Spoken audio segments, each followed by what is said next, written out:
তো আমি এখন আছি ঢাকা বিভাগের একটি ঐতিহ্যবাহী জেলা মানিকগঞ্জে।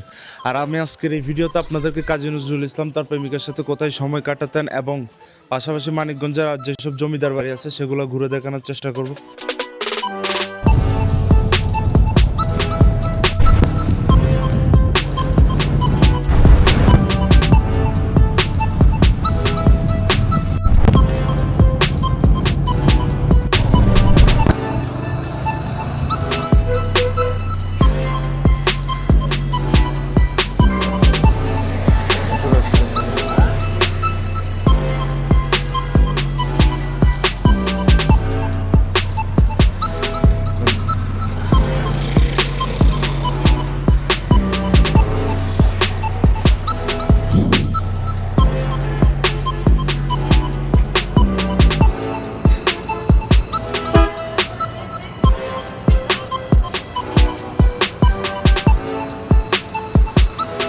তো এখন আমি আছি বাসের ভিতরে, গাবতলী বাস স্ট্যান্ড।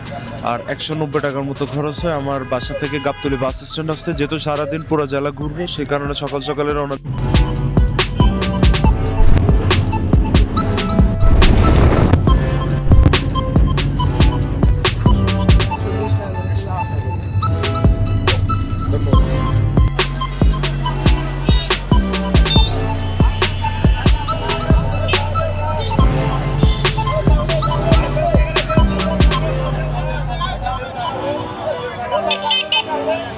ভাই, বালিয়াটি যাওয়ার জায়গাটা কোন? গাড়ি কই পাবো?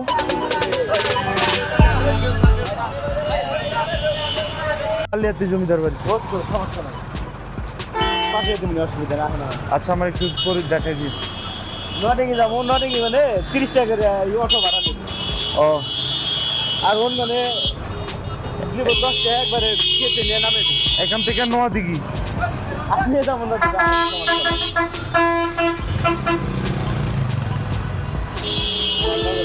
আমি গাড়ি চালাই, আমার বাড়ি ওই জায়গায়, আমার বাড়ি জানতো না। ও, বালিয়া ওদিকে না? ওই দুটো গাড়ি চালাই আর কি। সময় কতক্ষণ লাগতে পারে? সবাই লাগবে না, আমার অটো চললে ওর আগে 20 মিনিট লাগবে যাইতে। সাড়ে লাগবো 5 মিনিট, 25 মিনিট সময় লাগবে নটিংয়ে মানে যাইতে। উঠিয়ে দিন আপনি, আমি গাড়ি চলতে দিয়ে দেবেন আপনি। আচ্ছা, আর গেল 20 টাকা, আর অন্য দেবো 40 টাকা করে। হ্যাঁ, 30 টাকা আর ওর 60 টাকা, 10 টাকা। ডাইরেক্ট গেলে 40 টাকা, একলা গেলে বেশি নেবা, দোকানে গেলে কম নেবা।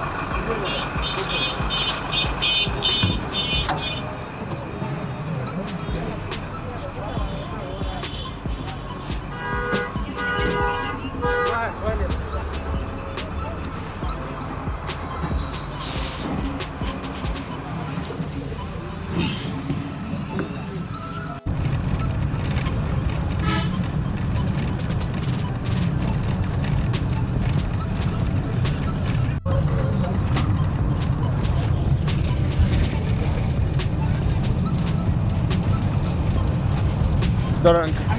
না, আমি দে, আমাকে আসো তো আঙ্কেল, আমি দেই টাকাটা। জমিদার বাড়ি 30 টাকা জনপ্রতি। হ্যাঁ নেবো 30 টাকা। অন্য আপনি না বলে যাবেন না দিক দিয়ে? বাড়ি এই জায়গায়। ও আচ্ছা, ঠিক আছে, তাহলে দেখা হবে ইনশাল্লাহ। ইনশাআল্লাহ। সাটুরিয়া, তারপর অন্তিকা বালিয়াটি জমিদার বাড়ি। আচ্ছা, সেইটাতে উঠতে হবে না? আচ্ছা, ঠিক আছে, দাও 60 টাকা দিলে। হ্যাঁ না বললাম হ্যাঁ, 70। এখন না খাইলে আচ্ছা, তাহলে 70 টাকা দিব। এমনি থেকে আমাকে কোনো টিপ দিব না বুঝলেন। আচ্ছা, 70 টাকা দিব। যাও, তুমি খাইলা না, গাড়ি যাত্রী পাইবা।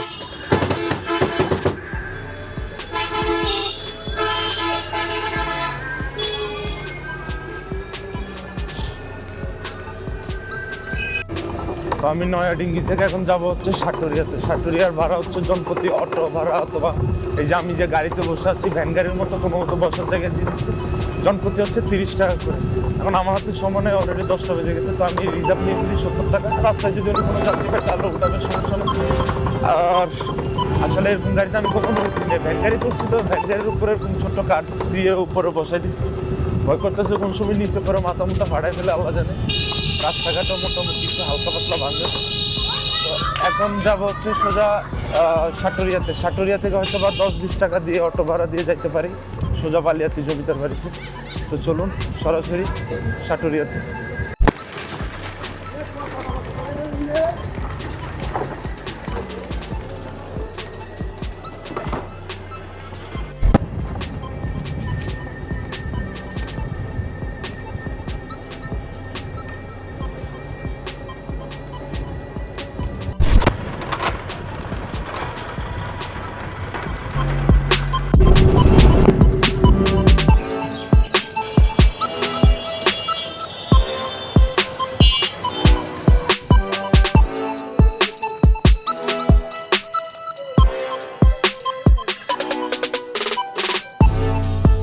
বাংতি নেই,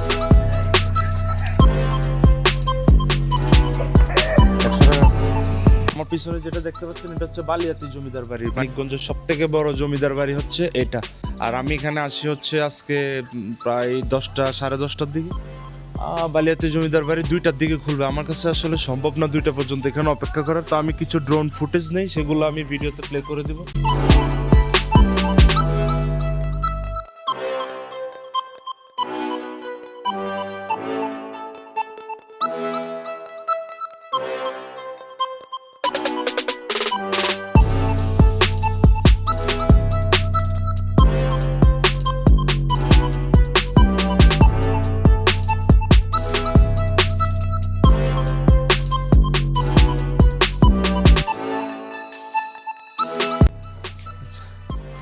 টাকা না দেন।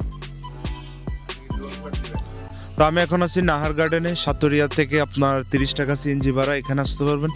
বালিয়াতি জমিদার বাড়ি থেকে বেশি দূরেও না, একদম কাছে। আর নাহার গার্ডেনে আসলে আসলে দেখার মতো তেমন কিছু নেই। আপনার বাড়ির আশেপাশে দেখবেন 2-1টা পার্ক এরকম আছে। এখানে ঢুকতে অবশ্যই 100 টাকা ফি দেওয়া লাগে। যদিও সেটা আমার কাছে অনেক বেশি মনে হচ্ছে, কারণ এখানে দেখার মতো তেমন কিছু নেই।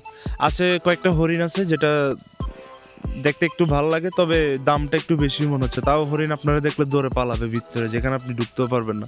আমি কিছু ড্রোন ফুটেজ নিয়েছি, কয়েকটা ড্রোন দিয়ে। মানুষ দেখলে পালায়, ড্রোন দেখলে পালায় না অবশ্যই হরিণগুলো। আর এখানে আছে আবার কয়েক রকমের পাখি আছে, বেশি না কয়েক রকম, তবে বেশিরভাগ হচ্ছে কবুতর দিয়ে ভরা। আর বিকেল টাইমে এখানে কাপল অথবা ফ্যামিলি নিয়ে যারা আসে, অর্থাৎ আশেপাশের মানুষই আসবে এখানে। অন্য জেলার মানুষরা যে টানবে অথবা দূরের থেকে যে কেউ আসবে তেমন কিছু নাই এই জায়গায়। আর নাহার গার্ডেন এখানে ঢুকতে অবশ্যই লাগছে 100 টাকা, যেটা আমার কাছে একটু বেশি মনে হয়েছে। 100 টাকা।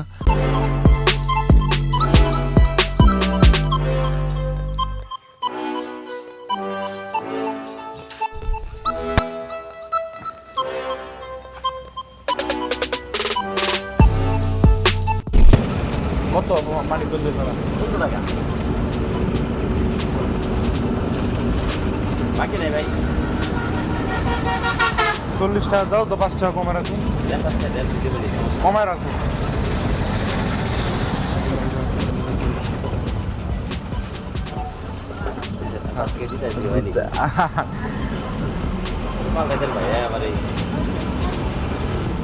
এটা দেন আমাদের 40 টাকা হয়নি, 5 টাকা দিবি তাই তো? হ্যাঁ 5 টাকা নাই, কমায় রাখো।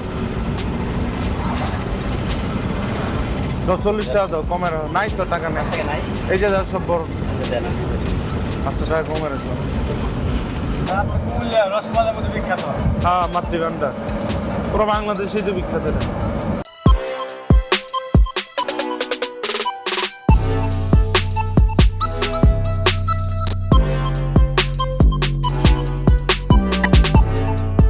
এই বেতিলা জমিদার বাড়ি সম্পর্কে আসলে গুগলেও অতটা কোনো আপডেট, কোনো খবর নাই। উইকিপিডিয়াতে দেখলাম। আর তবে বাড়িটা দেখে মনে হইতেছে অনেক বছর পুরনো বলা যায়, অর্থাৎ না হলেও 100-200 বছর আগের তো হবেই। আর এই যে বেতিলা বাড়ির যে মালিক, সে নাকি তার এই যে পাশে একটা খাল আছে নদী, যেটা কিনা ধলেশ্বরী এবং কালীগঙ্গা নদীর সাথে কানেক্টেড, ওই নদী দিয়ে সে নাকি বাড়িতে আসা যাওয়া করতো। এই যে আমি আপনাদের খালটা দেখাচ্ছি, এই যে খাল, এখনো নৌকা আছে একটা, ওই যে দেখা যাচ্ছে। আর এই যে খালের অপোজিট পাশে যে বেতিলা বাড়ি। তো এখন চলে যাব হচ্ছে সোজা তেওতা জমিদার বাড়ির দিকে, যেখানে কাজী নজরুল ইসলামের অনেক স্মৃতি আছে। তো ওখান থেকে তারপর ওখানে যেতে যেতে অবশ্যই বিকাল হবে। তারপর ওখান থেকে ইফতারটা করে একটু নদীর ঘাট টাট যা আছে জায়গাগুলো একটু ঘুরে দেখে পরে রওনা দেব ঢাকার উদ্দেশ্যে।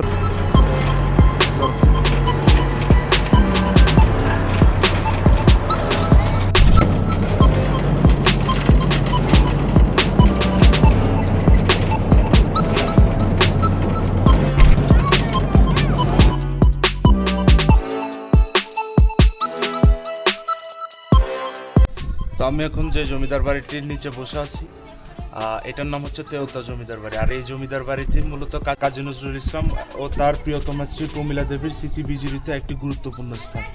আর এই বাড়িতেই তিনি তার স্ত্রীর রূপে মুগ্ধ হয় এবং মুগ্ধ হয়ে এসে একটা কবিতা লেখে। কবিতাটির নাম হচ্ছে তুমি সুন্দর তাই চেয়ে থাকি, এটাই কি মোর অপরাধ, এরকম একটা কবিতা লিখে গুগলে দেখছিলাম। তো এই মূলত এই বাড়িতেই তার স্ত্রীর রূপে এসে মুগ্ধ হয়। আর এই বাড়ির মধ্যে এই যে বারান্দায় গলিতে, মানে এই বাড়ির মাঠে, তারপর এই যে বারান্দায় সে তার স্ত্রীর সাথে যে মানে রোমাঞ্চকর মুহূর্ত সব এই বাড়িতেই। আর অনেকে মনে করে এটা হচ্ছে কাজী নজরুল ইসলামের শ্বশুরবাড়ি, আসলে এটা কাজী নজরুল ইসলামের শ্বশুরবাড়ি না, এটার মালিক হচ্ছে অন্য আরেকজন। কাজী নজরুল ইসলামের শ্বশুরবাড়ি হচ্ছে পাশে, মানে এখানের পাশেই শুনছিলাম। তো এই আর কি। এখন অবশ্য এটার অবস্থা ভালো না, আশেপাশে সবাই খেলাধুলা করতেছে, বাচ্চারাই যাওয়ার পিছনে একটা পিচ্ছি। তো এই আর কি। এখন যাবো হচ্ছে আরিচা ঘাটের দিকে, ওখানে ঘুরে দেখবো আসলে কি আছে না আছে, পরে সোজা চলে যাবো আবার ঢাকায়। আর এখন আমরা আছি একদম মানিকগঞ্জের পশ্চিম দিকে শেষ মাথা। উত্তর দিকে তো গেলাম, দক্ষিণ দিকে গেলাম, আর পূর্ব দিকে হচ্ছে ঢাকা, আর পশ্চিম দিকে হচ্ছে মানিকগঞ্জের একদম শেষ। ওই দিক দিয়ে হচ্ছে পশ্চিমাঞ্চল সব, যেমন পাবনা। তো এখন আবার ঢাকা ব্যাক করবো, আগে কিছু দিকে আশেপাশে ঘোরাফেরা করে।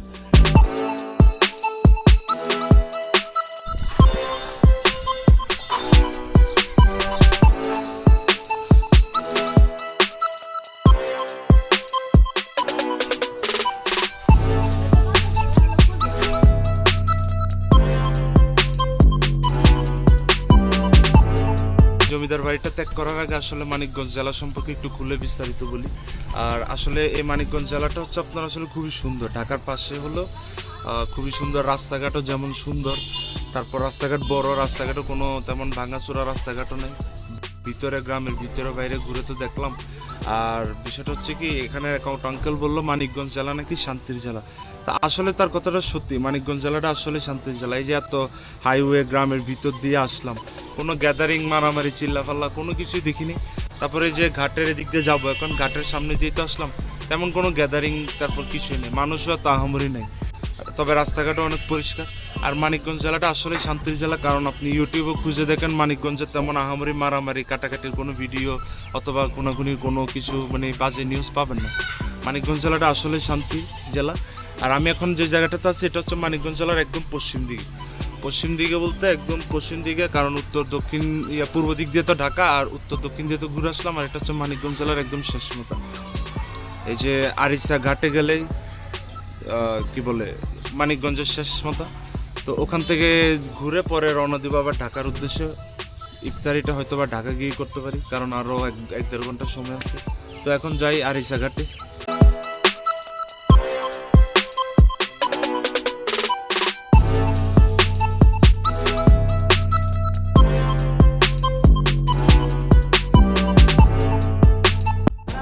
তো আমি এখন ব্রহ্মপুত্র নদীর সাথেই।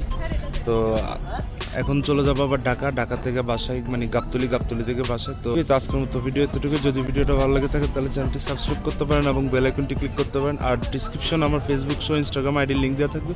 তো ওখানে আমার যে ট্রাভেলের যে ফুটেজগুলো আছে, যে ঘোরাফেরার যে ফুটেজ, ওগুলো আমি আপলোড দিয়ে রাখি। তো ওগুলো দেখতে চাইলে আমার ডিসক্রিপশনে ফেসবুক এবং ইনস্টাগ্রাম আইডিতে যেয়ে দেখতে পারেন। তো আজকের মতো ভিডিওটা এতটুকু। আল্লাহ হাফিজ।